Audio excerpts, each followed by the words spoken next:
business. So we're going to begin right here. And if you have any questions, please ask right here, and I'll see if I can answer it. So first of all, the iron gate has gone down in 2019. The iron gate is down. So now it doesn't matter what happened in 2019. All that matters is what happens in 2020. And what we want to do is just take one little look back, and we want to find out two things. Number one, what did we do well? What went well? And make a record of that. So what if you had a record of 5 things, for example? You can pick any number you want, but let's say 5 things that you did well last year. What if you had done that? What if you were, let's say, working with me 10 years ago? You'd have 50 things. So if I ask you what you remember in 2000, and let's say 2006 or 2015, what did you remember that you did well? Have you noticed? You go, I can't remember. I have to look back. But what if you had that? So why don't we begin now? 5 things you did well, you're proud of, you accomplished. Some people even put 10. Obviously, you can't do that right now, but after the call, you can do that. The next thing to look at is what did you not do well? What went wrong? And what you want to do is extract the emotion and just take out the logic, the learning, in other words. And you say that happened. And the way you do that using NLP, you look above it. So if you're in it, in that experience, you might feel the emotion, like that deal you lost or whatever. There was a time to let that hurt, and I'll mention that later, but that time is over now. But what you do is it's like a jungle, and you on the helicopter and you're looking down on it. So you disassociate it and you're looking at it and you're going, okay, what's the lesson? And you write down the lesson. So we're getting smarter, right? And then we bring that into this year. So now it's 2020. And the beautiful thing about 2020, it's not only a year, it's a decade. So Tony Robbins said most people overestimate what they can do in a year, but they way underestimate what they can do in 10. So if you look at these massive companies like Apple, Facebook, most of these massive companies were built in 10 years. Do you know that if you go 10 years from now, you don't even know what's imaginable for you? So let yourself dream and think about what is possible for me. Don't limit yourself. You know, in 1 year, you think, well, 1 year, how much better can I get? But 10 years, you're in a decade, so take advantage of that. Now, what do we need to do? We need to increase our business, obviously, right? We're in real estate. This is for real estate agents, because you will get other trainings out there, very good ones, but they're very general. And then for either for, you know, people in personal fitness or just general, you know, life coach type of thing. But this is for real estate agents. Now, if you're not a real estate agent, hopefully you can find some value anyway. But it's for real estate agents. It's specific. That's what I work with, real estate agents. Now, what do we want to do? How do we increase our business? Well, if we increase our business by 20%, I think it's around 3.5 years for any mathematician out there. In 3.5 years, I think it's around 3, we'll actually double our business. Why? Because of compounding. So we want to increase our business by 20%. Now, if you have a different number, pick it. Maybe yours is 50%. A lot of it will depend on the business you're doing now. If you're brand new, for example, and last year you're just kind of getting your feet wet, it could be 100%. But let me just work with 20% right now. So if you were to write down right now in 1 year, so write down how much would that be. Let's say that you increase your business by 20% from last year. Get your calculator out and just work out how much would that be. So you go, okay, so let's say it was 100,000, for example. You say, okay, 100, 120. Now, if you do 20% more of 120, how much will that be? And I think it's about 3.5 or so years, or almost 4, you'll actually double your business. So what we want to do is we want to be increasing, obviously, our business. How are we going to do that? So I wrote down a few points here. So one of them is you need to make a commitment that you're going to follow your schedule. So there's one agent, his name is Freud, and he sold tons of homes. And at the events, what you would see at these real estate events, you'd see people crowding around him. And some of the people on this call know him. and they'd be crowding around, and they want to hear him. What's he got to say? You know, in between the events, like in the corridor. And what happened is that you actually see people even leaning over other people, just getting a whisper of what's he going to do. And somebody said to him, "How do you increase your business? What do you do to increase your business? How are you successful, in other words, selling 800 homes a year or whatever? How the heck do you do it?" And he whispered something, and you could hardly hear it. And he goes, "Pardon? What was it?" And someone passed it along. He said, "I follow my schedule." So the presupposition here is that you have a schedule, right? So if you follow your schedule, won't you reach your goals? If you look at last year, why did you not reach your goals? You didn't follow your schedule. It's that simple. Now we want to have a schedule that is production orientated, that is based on income generating activities, income generating. So when you're on the computer and you're finding houses for a buyer that you haven't found yet, if in other words, you haven't found the buyer or the house yet, but you're looking, that is not income generating, right? When you're packaging your pre-listing package, putting it together, that is not income generating.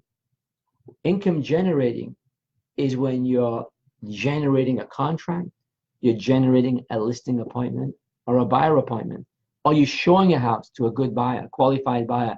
That's income generation. So there are few things you can look at. Number one, not in any order, it depends on what you're doing that day. If I'm doing a listing presentation, income generation. Let's go through that. Prospecting, write that down. You're prospecting, and you can call it what you want, lead generation, whatever you want to call it, fancy words. I'll call it prospecting for now. That means you're on the phone, or you're knocking on a door, you're finding business. That's income generating. You're making money. Number two, lead follow-up. You're following up on your leads, whether it's your internet leads, your FSBO'S or whatever, or your past clients. But you're calling leads. You're calling your leads, buyer calls, sign calls, whatever. It's still, whatever you're doing, as long as you're making outgoing calls and you're following up on leads, feel great about that because you're doing income generating activities. What else? Making a presentation. So making a presentation, isn't that a buyer or a seller presentation? You're income generating. We want to fill the day with as much income generation as possible, right? How about negotiating a contract? That is income generation. And how about this one, which some people miss? Price reductions. Hopefully you don't have too many because you're pricing them right. But let's say you call a seller to get a price reduction. Is that not income generation? So it's 5 activities. Some people say 2, 3, 4. There's actually 5 because a price reduction is creating income. And anyone who's been in the business for a little bit and had a listing, a few, knows that you call a seller, you get the price correct for the seller's benefit so they can make their move, bang, you get an offer. Didn't you create income? But if you didn't make that call, there'd be no income. So that's called income generation. What's the goal? 80% of your schedule should be income generation. Now that's tough. I mean, that is tough, but it's a goal, 80%. Now, some of you'll get an assistant. If you get an assistant, now you can spend 80% of your time generating income, as long as you're willing to follow your schedule. So there's a saying, if you don't have an assistant, you are one. If you do not have an assistant, you are one. And I see some people very proud saying, I don't have an assistant. And that's a choice they made. You know, I have to admire it. They're doing a lot of sales. I have to admire their business and the way they run it. Because in the end, you know, if they're doing 50 deals without an assistant, keeping a lot of money, you got to, good job. All I know is that I want to be prospecting. I want to be generating income. So the reason why people, realtors, they feel guilty when they're working and they're saying, I should be at home. It's like 8 o'clock or 7 o'clock or whatever. You know, should I be home with my kids or my family? Like I feel like I'm overworking, maybe. Or when they're at home and it's a Saturday or whatever it is, and they're at home and they go, maybe I should be working. The reason why you feel guilty is that when you were at work, you didn't do your work. Because if you were at work and you were doing your work, then you finish with your work and you go home and have a life. So the reason why you feel guilty when you were at work, it did not work. So what we want to do is say, is this making me money? So my son is in real estate too. And one day I went in the kitchen in the office. We have a little kitchen, and I opened the cupboard, and there was a sign there, a sticker, and it says, "Is this the best use of my time?" And some of you know Michael. So what happened is I'm thinking, that's so good. He's learning fast. That's his first year. So I'm thinking, he's got it right. So one sign you can put up is this the best use of my time? You can even put little yellow sticky tapes, put them everywhere to remind you, right? Now remember, we're going to take some mindset breaks too. It's not a matter of just like 100%, because you need to what's the word? Rejuvenate? I don't know what it is anyway, but you need to recover. So let's say you're prospecting. So let's say I'm prospecting for 3 hours. I want to take a break after 15 minutes for 10 minutes. Take a 10-minute break, because that will give rest to your brain, rest to your mind. And I recommend at that time not to be doing any work, like in terms of like, answering emails or whatever. What you want to be doing then is go for a walk, have an apple, do whatever, do some push-ups, whatever you want to do. But take a little break and then come back strong. You'll actually find you can work longer and stronger when you take breaks. And schedule some time for lunch, whatever you do, and just let your mind just like no work for a bit. You need that as well, because you're a high performance. The way I look at you, if you want to be a high producer, you're a high performing athlete. You're an athlete. So if you've got any questions, and Mr. G, if you want to invite people in, you can start inviting people.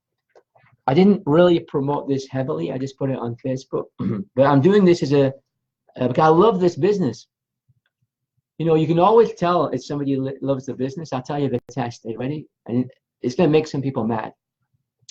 You ask them, so what are your kids going to do? And they go, well, whatever they want to do, which is a good answer, right?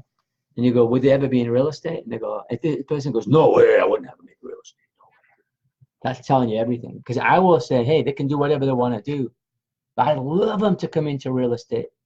It's a fantastic business. That tells you how a person really feels about the business, if you want to test somebody. But whatever they want to do, they can do. Want to be a doctor, want to be an actor, want to be an artist, whatever makes them happy. But that will tell you if somebody really loves the business. So I love this business. It gave me a lot. It gave me freedom. See, when I was young, I wanted to be, these are the things. I wanted to be an actor, and I always wanted to be in business. Business was always there. But I wanted to be an actor, and a few of the things. But one thing, I never thought I'd be a real estate agent. But what I found is that in presenting myself on a listing presentation, in essence, there's acting skills involved, right? You have to perform. It's a performance. So I realized after many, many years later, and I said, I could have been an actor because I love acting and some of the things that I like doing. But in the end, I said, wait a minute, I am an actor. I actually found my job. This is my Hollywood, right? You get a chance to present to a buyer or a seller the best you. So anyway, I love the business, and that's why I'm sharing these ideas. So let's go to a few more. What you want to be doing is taking some strong words into next year. So I'll give you something you may have heard of or never heard of. What I suggest you do, you choose one word for the year. Now we have resolutions and whatever, that's great. But focus on one word. Take one word, one theme into next year, which is this year. And that's your theme for the year. Now I'll give you an example. I have a friend, and his goal or his word was strength. And for him, that meant a lot of things. It meant physical strength. It meant core strength. It means strength of his business. It means strength of him following his routine, his goals, right? It means strength in asking for what he wants, in positioning himself. And it means strength in a lot of different ways. I have another friend, and his word is a fancy word, alacrity, which means getting things done. I have another friend, and I think it was forward, moving forward or something. It was like 2 words almost. But what you want to do is pick a word that works for you, and that'll be the theme, and you'll be surprised. So think of a word. One of you might be, I know some of you like to get your name out there. So it might be, I'm just making a little bit of a joke here. It could be famous. And I want to be famous in my area. Like say your geographical farm, if you guys have one, I want to be famous. You know, whatever. I'm just making that as half a joke. But who knows? Somebody may pick that. So right now, if you've got a pen in your hand, write down a word that means something to you. And don't worry about it like thinking, oh, well, maybe it's not the right word. You can change it. Change it tonight. Change it tomorrow. But for right now, just write a word. If anyone's got a word and you're brave enough, just post it. Because by putting it out into the universe, you're already telling people, this is, you know, who I want, support me in it, right? So what is the word for you, right? Does that make sense? That's one hint. So pick a word for the year, the theme, and every year think of this and say, hey, Richard told me, what's my word? I got to remember, what's my word of the year? It really works, right? The other thing, the next thing I want to talk about is focus. Because what's happening is that people are not concentrating. So there's a study that said that if you can just concentrate for 20 minutes on one thing, really focus, your brain is already like at the highest level, like you're already above the average by way, because most people cannot focus on anything for 20 minutes.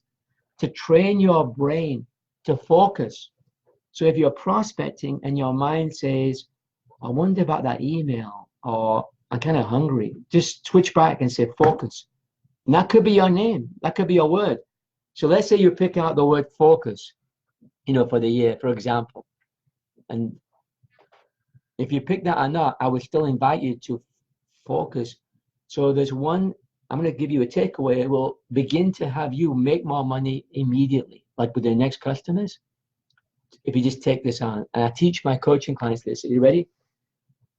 And the beautiful thing is some of the things that I teach, actually almost everything I teach doesn't cost you any money, because I'm one of the few agents that have done the level I've done. And anyone in this town, and it's a big town, a lot of agents, 52,000 in my town, they will tell you that I do my level of business, 100 deals and this and that, with no advertising, like 0 flyers, just talking, you know, no advertising, no flyers, no really big website, anything like that, just talking, selling. But the reason why is I know how to prospect, I know how to generate business, I know how to focus. So a lot of the things I'm going to tell you, you don't have to spend any money. People will say, buy this website, buy this, buy that, do this, you know, and they're all good. I mean, actually, they're not all good, sorry. Some are good, some are not.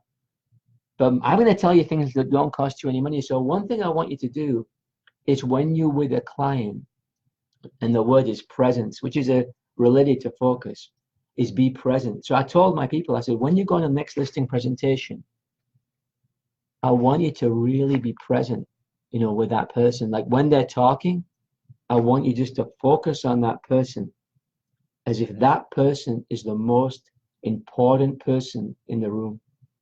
And you're going to listen to them. And you might even lean forward.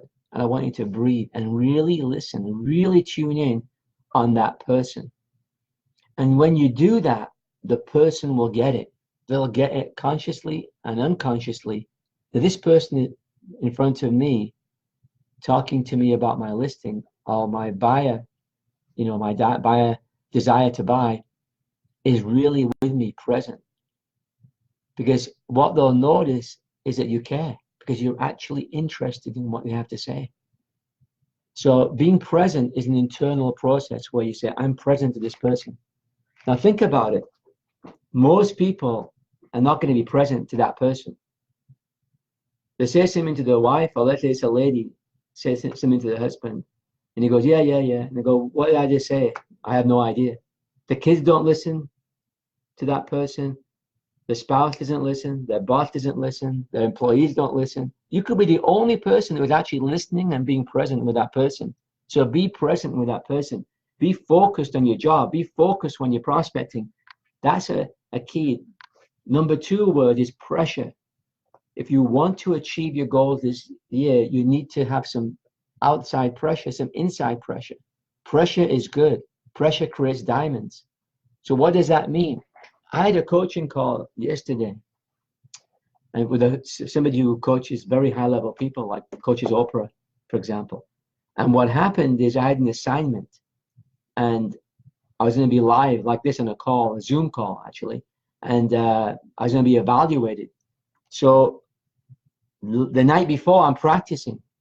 That day I'm practicing. Why? Because I know that I'm on the line. There's pressure. I've got one moment with that person. They're very expensive, and if I blow it, I'm not going to have another chance maybe. And so that pressure made me do it. When you go to the gym, have you noticed that if you have someone that's meeting you there, you end up going, or you have a personal trainer, you end up training more? Have you noticed with a personal trainer, you lift more? Have you noticed that? It's called pressure. The person's putting pressure. So a pressure is good. You need to apply pressure. You need to have a system that applies pressure, right? I have coaches, and sometimes, like my coach, for example, contacts. I remember, oh my goodness, I'm supposed to do this many contacts, and my call is tomorrow, and I'm behind, and I don't want to say I didn't do it. So I gotta get on the phone. I gotta do it. So don't rely on yourself in terms of like doing it. Now, some of you may be so well disciplined.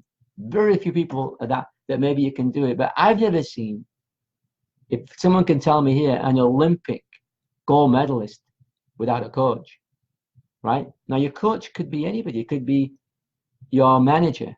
Make sure you choose well. But let's say your broker. Now, if your broker invited you here, that could be your leader, the person that you. But if any broker invited you here, that's a great broker, because that broker wants you to win, obviously supporting you. So that could be the person. But get somebody that you're going to have to report to about the goals, about what you did. You actually will make more. Is it always pleasant? No, it isn't. But will you make you more money? Yeah. So remember, at the end of the day, the bank manager wants bank deposits. Bank deposits, that's all. He doesn't care if you made your prospecting calls, if you didn't, you didn't want to spend money on a coach, so you didn't make as much money. He didn't care. All he cares about is bank deposits. So that's the end goal, is bank deposits. You're in a business. So remember that. If I can make higher bank deposits by hiring a coach or having someone monitor me, I'll do it. Because I've got dreams, I've got visions. I'm talking about you. You've got visions and dreams, right? Next thing is master the sales skills. So a lot of you have been in a presentation. I've been in a presentation, and you've all been on the phone, and you say, what if I said that? I lost that appointment, or that presentation. They didn't list. They want to meet other agents. What went wrong? Well, what if you said the right things when the person said to you, the seller said to you, Jim, I like you. You're definitely a great agent. I can tell you're very professional. In fact, I'm glad that you came over. So please give me your business card, because like I mentioned, I have more interviews. So now what are you going to say at that moment? Because I'm not leaving. I know what to say. You know what to say, right? So if you don't know what to say, you walk away. If you know what to say, then you get that contract signed. So that's what makes you money, is knowing what to say. So I'll tell you the secret. Does everyone know the secret of real estate? Anybody know? Okay, I'll tell you. The secret of selling real estate is mastering the conversation of real estate. The secret of selling real estate is mastering the conversation. Think about it.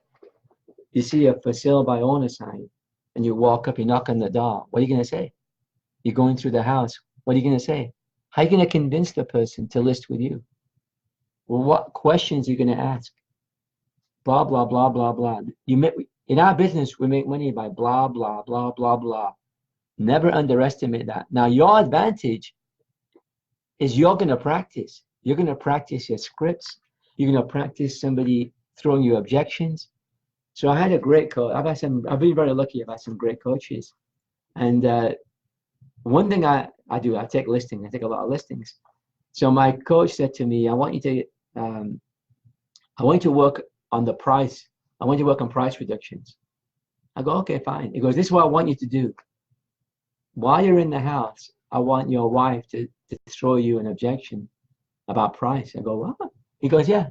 I go, okay. So he did. So here I'm in the kitchen, you know, whatever. And then suddenly I hear a thing and say, just out of the blue, you already asked me to reduce the price last week. How can you ask me again? I'm going, what? It's my wife.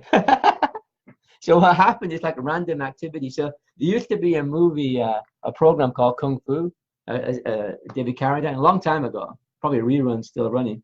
And what happened is they would train the person to be, well, I'll tell you what happened is that the student in the Shaolin Temple, he goes to the market, and as he's coming back, one of the old Shaolin, guys, the Kung Fu guy with the long white beard, he's like 80 years old, but he still has Kung Fu skills. He jumps on him, little guy jumps on him.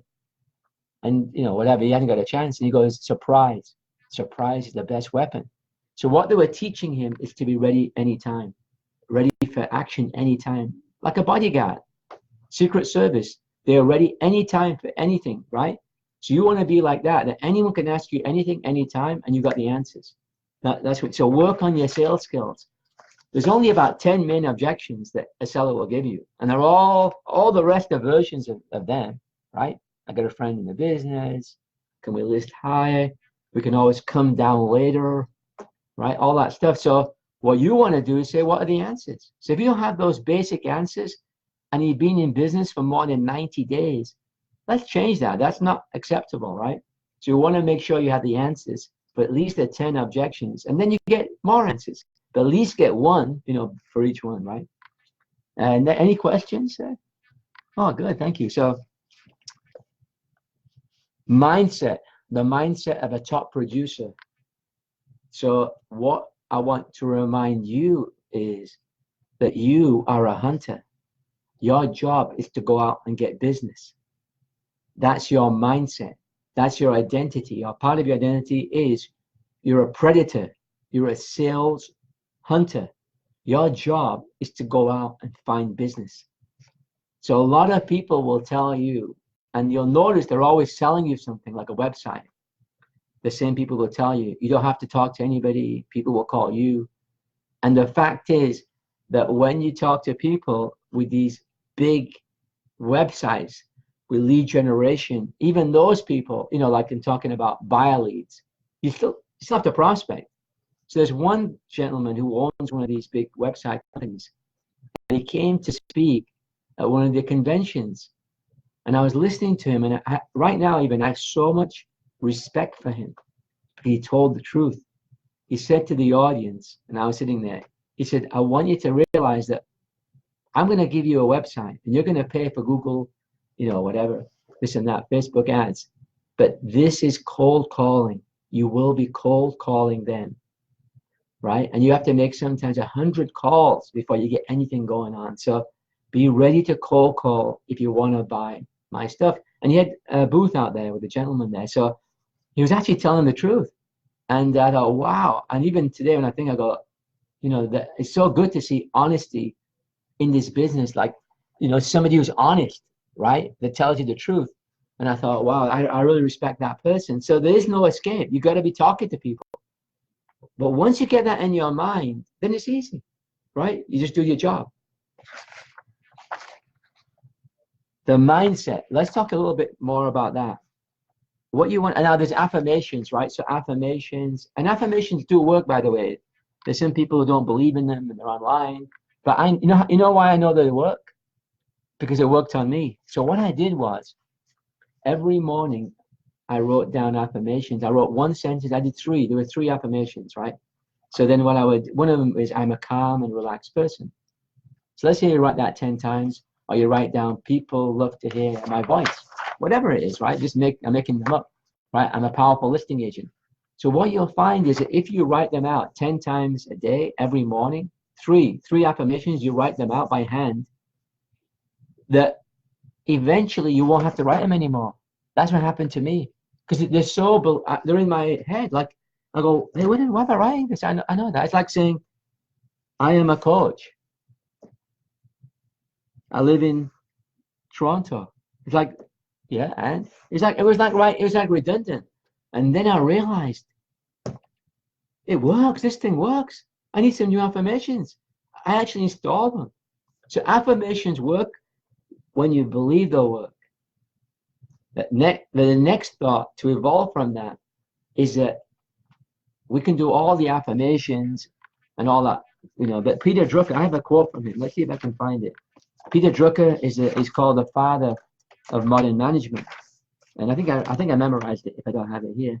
But I think I did. Here it is. There. No matter how much we brainstorm, conceptualize, and I'll do affirmations, eventually all this degrades to work. So I'll say that one more time. No matter how much we brainstorm, conceptualize, do affirmations and all the other stuff, eventually all this degrades to work. So just keep that in mind. So if I look at this year, the more calls I make, the more money I'll make. So the more people I talk to, the more money I'll make. Now, I'm from England. So in England, when you call somebody like next door, at least they may have changed for now, but let's say I call my next door neighbor, they'd actually charge you. So the telephone company used to charge you. And you had a little booklet, and it would actually tell you, and it was in miles. So in this way, it would be like 2 miles, it cost you this much, 5 miles this much, 10 miles this much. And then after that, whatever. So it's expensive. So the phone. So when I came to this country, what I found, and I'm in real estate, right? I go, this thing is free? I can call people for free? This is ridiculous. This is crazy. I can make money with this thing for free. So what did I do? 2 phones. I don't know if you can see it from here. 2 phones. Okay, I gotta reach from here. Anyway, 2 phones. Okay, I use a headset. 2 phones. I'm prospecting with 2 phones, right? So I called an agent, and she said to me, I use a double headset, Diane. I said, great, show me how to do it. Diane Mazzacco. So next thing you know, I'm on the phone. I'm prospecting. I'm using 2 phones. I'm talking to a lot of people. I'm calling like, dialing with 2 headphones. I'm making more money. If I had like 5 mouths, I'd be talking to 5 people. So that's the thing. You want to attack the market. And the beautiful thing is hardly anyone prospects. So in a normal real estate office, unless you've got one of those super offices where people do prospect, that's an exception. Hardly anyone prospects. So while they're all in the computer room, looking at houses for buyers they do not have, you're on the phone calling people, getting listings, asking for listing appointments, right? So today's January, whatever. The 9th, is it? The 9th, yeah. So once I was at a seminar. It was actually a Mike Ferry seminar. And Mike said to the people, Richard took a listing a day. I think it was on the 26th. He took a listing a day. And so that month, so what happened is that I decided that day I want to take a listing a day. That was a goal. And then, so what happened, I was sitting down for lunch. It was an afternoon tea, you can call it, at a Southern place in Irvine, California. And there were 2 agents there. And they want to take me for lunch because they want to know how I do it. How do I get a listing a day? So what happened is that I'm sitting down with them, and it was a beautiful place because it was like one of those things, afternoon tea, crumpets and little sandwiches, like little sandwiches, cucumber, this and that, cheese sandwiches, and there was a teapot. So they probably thought it's going to be a long meeting. And all I said was this, I said, basically what I do every morning, I prospect for 3 hours, right? So 3 hours straight in the morning. And I set 3 listing appointments. And of the 3, 1 ends up not happening for whatever reason, right? Either they change their mind, I can't get hold of them, or whatever. Or they went with somebody else. And then I would go on 2 and get 1, right? So the ratio wasn't even that great, right? At that time. But I would try to get into any house. I just felt like that. I feel so persuasive, right? So even if they said, we committed to this agent 100%, there's no point in coming, you're wasting your time. As long as husband and wife is there, I would go out. That's just me, right? So I just go out anyway. So that's how I did it. I took one listing a day. And that is possible for you, whatever your goal is. Now, your goal may not be one listing a day, but whatever your goal is, I want you to know it's achievable once you've got a plan. So hopefully you've got a business plan of someone, your manager, your broker, a coach, right, that's helping you write a business plan. And if you haven't got a business plan, then write one, right? Get a business plan then and write down the plan. Because once you've got your plan, like, see, that was my plan. I know what I need to do every day, right? So it's pretty simple. So one of the numbers is, and I'll give you this, a take home, another take home is that what you do is you look at your goal for the year. And let's say your goal, I'm just giving an example. Let's say your goal is 25 deals, right? 25 good deals. Then what you do is you subtract your repeat and referral. So let's say I say, Mary, what's your goal for the year? And the person, Mary, may say, I want to do 25 deals, Richard. Coach Richard, 25 deals, I'm committed to it. I go, great. I say, so how many will come to you if you just sit in the office like this? How many will call you and say, come on, sell my home. I want to buy a home. And let's say that person says, well, probably about 5. Like I know enough people, and based on last year, about 5. I go, good. So you subtract 5 from the 25. How many is left? Right? So that's 20, right? So that means the formula that we found over time is you need to make 20 new contacts a day, 20 new contacts a day, 20 people you got to be talking to every day if you want to reach that goal. And the thing is, you have to do it 7 days a week. You do it 5 days a week.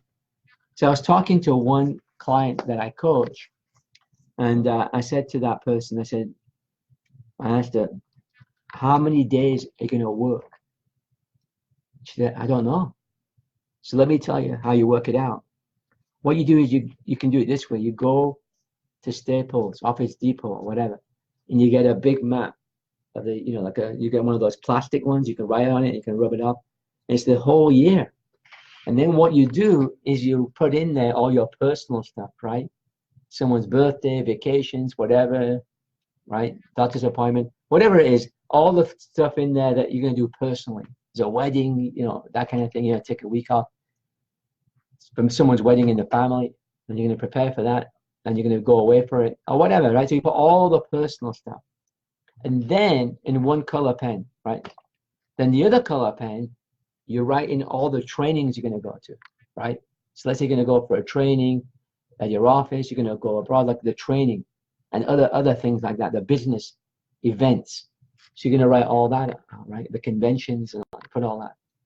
And then you work out the days you're going to work. You take out the weekends. If you're not going to work weekends, or not going to work a Sunday, right? And then you leave a 2-week, watch this, a 2-week buffer. And the reason why, it's a very wise thing to do. So you take the days, but you take off 2 weeks from that. Or why? Let me ask you a question. Do people get sick? Yeah, right? Unfortunately, some people don't, some people do. But what if they did? I don't want you to feel bad when that happens. Thinking, oh man, I lost business. I will hit my goal. It's okay, you're already allowed for it. What if a friend says to you, look, I've got tickets to go to Bahamas, and my friend's not going. You might as well come. I got a free hotel, and I've got everything, all inclusive. Just pay for the flight, come. And you go, you know what? I'm in real estate. I've got that freedom. I'm going to go.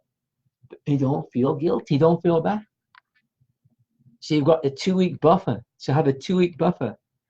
And there are going to be days for some of you, and some of you are superhuman, but there might be a day when you go, what happened today? What a crappy day. It's a screw up day. You know what I mean? It's a screw up day. I went to the office. Nothing happened, right? We're human. It can happen. And you go, what happened? It's 5 o'clock. I didn't even do anything, right? And you go, okay, I crossed off a day. I've got, 2 weeks less a day, right? So that way you don't feel bad. And this helps with the mindset, and it helps you definitely hit your goal. Now, what if you work those 2 weeks, everything works out? I'm sure you'd like the money, right? So, and the production. So you can't lose. So remember that. And that's when you work out how many days work. That's part of your business plan, right? You have a question? Yeah, go ahead. So to be clear, you need to have as many contacts daily as you want new generated sales for the year. Yeah. So what you do is you say, I want 25 deals for the year. 5 will come to me no matter what, right? So I got 20 to go. So that's how many contacts you need to make per day. That's the formula. So if my goal, let's say, is 20, and I know that I've been in business a long time, and 10 people are going to come to me no matter what. I don't have to prospect because I get 10 deals just from my center of influence and whatever. Then you got to find 10 deals, right? So if you prospect and call 10 new people a day, then you will hit your goal. So you go, every day I got to do. Now what happens, that means you have to block off time. You got to block off time in your schedule. And that's where the schedule comes in. If you don't block it off, it won't happen. There's a saying, if it's not in your schedule, it does not exist. You can write that down. If it's not in your schedule, it does not exist. So your friend says to you, what's your resolution? This is last year. I want to learn Italian. You go, Italian? Wow, how come? So I want to go to Italy and whatever. And, I just want to learn the language. I love the language, the beauty of that language. And you go, wow, that's amazing. And then 6 months later, you go, hey, give me some Italian. I haven't seen you for a while. They go, oh, I never did it. You know why they never did it? Because they didn't put it in their schedule. That's why. It wasn't in their schedule. If it was in their schedule to practice every day or do some training, you see, they would have done it. So if it's not in your schedule, it does not exist. Any other questions, Mr. G? I think that's it. But where do I get more information? If you want to get more information, if you want to have a call with me and talk more, my specialty is NLP and selling as it relates to real estate, persuasion.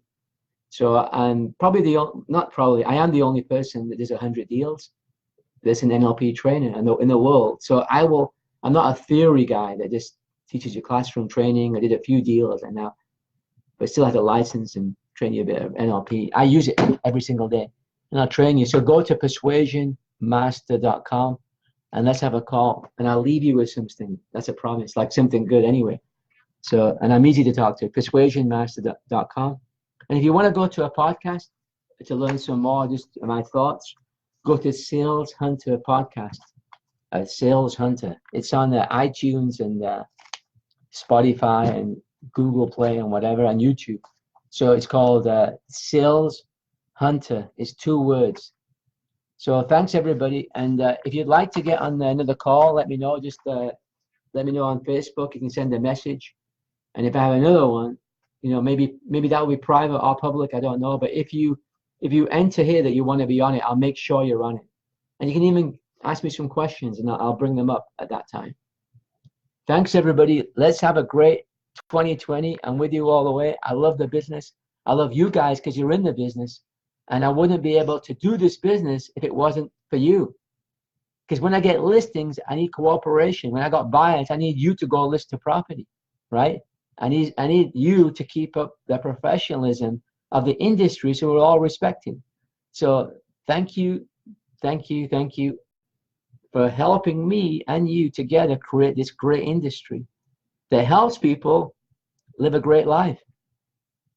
All the best.